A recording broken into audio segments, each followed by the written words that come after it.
Now, this is an example from the 2-0 Brentford loss, and as we can see here from the setup, we have the Brentford centre-backs on the ball in possession, and you can see that the Nottingham Forest team are set up quite high. Obviously, we've got Chris Wood here being high as usual, we have Gibbs White here, we have Alanga, we've got Callum Hudson-Odoi. I think they were playing a 4-3-3 in this game.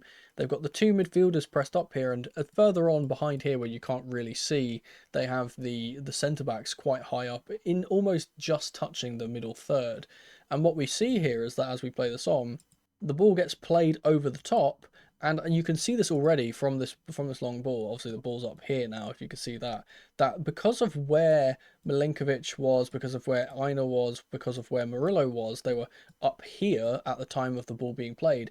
By the time that the ball has been played and these players have run in, there is not enough time for them to be able to get back and deal with this long ball. The ball is dropping over the top, and what ends up happening is that they get caught out by this.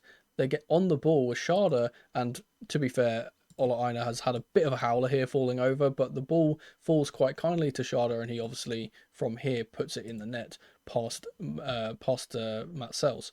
But this isn't just a coincidence, because this is from the exact same game, and it's how they get their second goal as well. We can see this is from a Brentford goal kick, in fact, and again they've played their centre backs quite high to try and win those aerial duels up in those kind of, near the middle third area. And as the ball gets played over the top here, we can see again, look how high the defenders are here. They're way too high up. They should be back here where they can kind of deal with these aerial balls. Obviously, Aina is a bit high. He likes to kind of venture forward when he can, but it's the position of the two centre backs that is kind of worrying, because as this ball goes over the top now, and we'll see it dropping.